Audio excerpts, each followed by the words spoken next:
Akankah kasus gratifikasi Rafael Alun jadi pintu masuk adanya penyimpangan pajak di Kementerian Keuangan? Kita bahas bersama peneliti dari Pusat Kajian Anti Korupsi PUKAT Universitas Gadjah Mada UGM, Zainur Rohman. Selamat malam, Mas Zainur Rohman.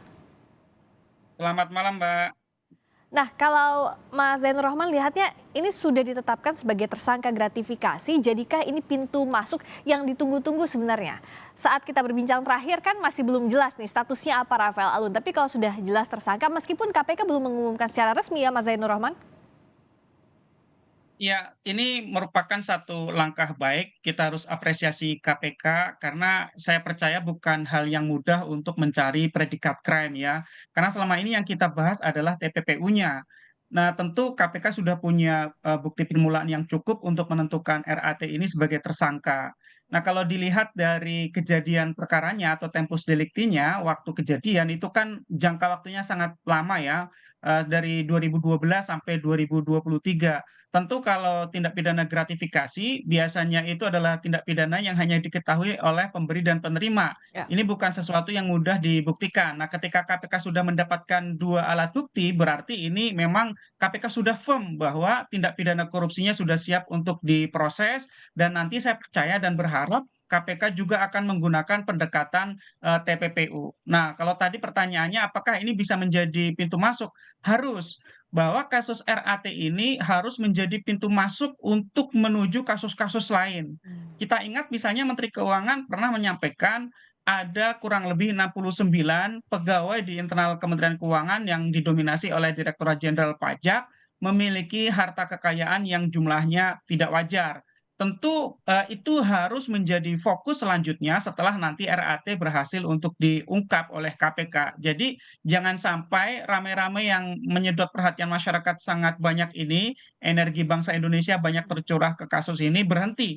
Harus dilanjutkan untuk membersihkan secara tuntas, secara total di Kementerian Keuangan persoalan-persoalan yang selama ini, sudah terjadi. Karena korupsi di internal Kementerian Keuangan dari dulu, bukan sekarang saja.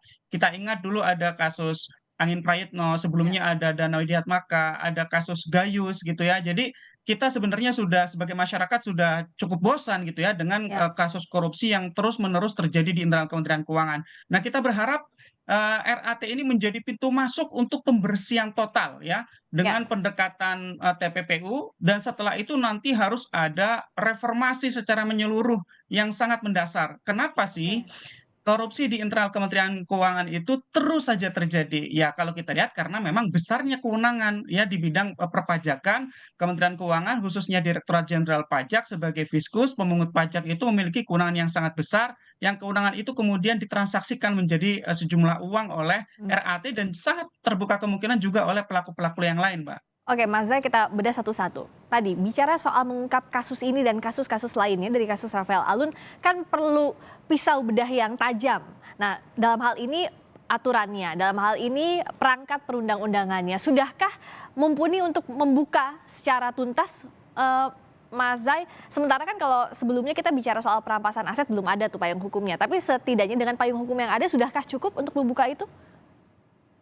Dengan KPK mendapatkan alat bukti predikat crime dari tindak pidana yang dilakukan oleh RAT, saya percaya bisa ya. Hmm. Meskipun kalau ngomongin tentang efektivitas akan sangat efektif jika dengan pendekatan undang-undang perampasan aset hasil kejahatan. Sayangnya kita Indonesia belum punya sampai sekarang.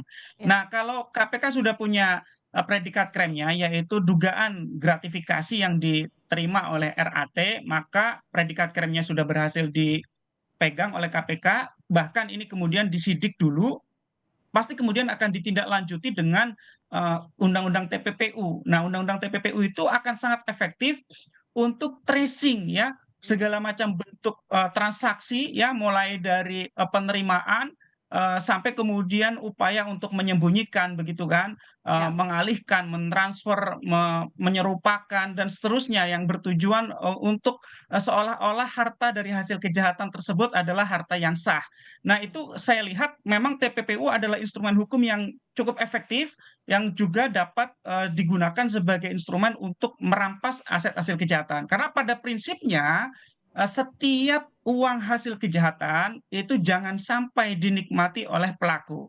Nah, Hmm, dengan ketiadaan undang-undang perampasan aset hasil kejahatan, maka undang-undang TPPU bisa dimaksimalkan. oke. Selama KPK sudah punya predikat kremnya, sudah punya 2 alat bukti mengenai dugaan gratifikasi yang dilakukan oleh RAT, maka undang-undang TPPU akan cukup efektif untuk bisa menggulung, harta benda yang diduga berasal dari hasil kejahatan dan juga hasil dari hasil-hasil kejahatan. Karena ini kan Iya, hasil kejahatan diduga sudah dari lama begitu ya, betul. kemudian digunakan untuk bisnis dan bisnis itu pasti juga sudah menghasilkan, hasil-hasil Mas ekonomi, Zai, itu pun nanti harus ikut disita, Mbak. kalau sekarang ini kan misalnya penyidik KPK sudah mulai menggeledah dan juga menyita barang mewahnya Rafael Alun begitu. Di situ ada barang, tas mewah dan lain-lain. Nah, ini sudah on the track artinya ya menggunakan TPPU tadi. Karena untuk menggali dari mana asal harta benda itu yang dicurigai hasil dari tindak pidana. Ya, kalau yang disampaikan sejauh ini oleh juru bicara KPK, itu memang baru sebatas, dugaan, undang-undang tindak pidana korupsi, dalam hal Hmm, ini adalah, gratifikasinya penerimaan itu ya. gratifikasi. Hmm, Ya, tetapi kalau kita lihat polanya, pasti KPK akan menggunakan TPPU. Tidak mungkin KPK tidak akan menggunakan TPPU, apalagi dugaan, tindak pidananya itu adalah tindak pidana yang dilakukan puluhan tahun ke belakang, sehingga cukup sulit untuk menggunakan pendekatan Undang-Undang Tipikor semata. Justru Undang-Undang TPPU itu akan lebih efektif, ya, akan lebih banyak membantu proses penegakan hukum, apalagi untuk kepentingan perampasan aset hasil kejahatannya.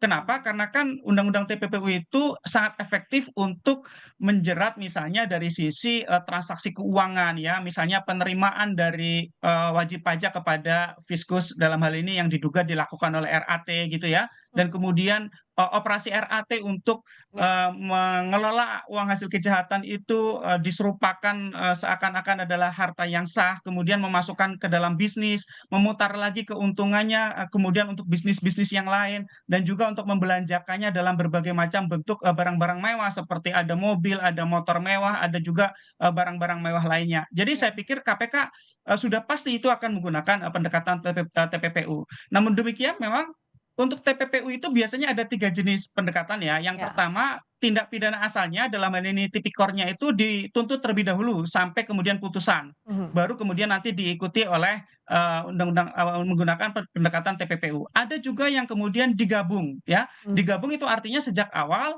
sebelum dilakukan penuntutan itu tipikornya disidik, Ya, kemudian TPPU-nya ikut oke. disidik. Ya, yang ketiga adalah yang tidak dilakukan oleh KPK, yaitu menggunakan TPPU dulu baru Ya. kemudian tipikornya. Jadi Mhm. KPK menggunakan, yang kemudian, tipikornya dulu dan kemungkinan nanti akan diikuti dengan TPPU-nya, Mbak. Ya, oke. Dan prinsip follow the money ini diharapkan jadi efektif untuk membongkar terutama dalam tindak pidana pencucian uang, tapi saat ini yang sedang didalami lebih lanjut soal gratifikasinya dalam kasus Rafael Alun. Terima kasih Mas Zainur Rohman, peneliti dari Pusat Kajian Anti Korupsi PUKAD Universitas Gadjah Mada, telah bergabung di Sapa Indonesia Malam. Selamat malam, Mas Zai. Terima kasih.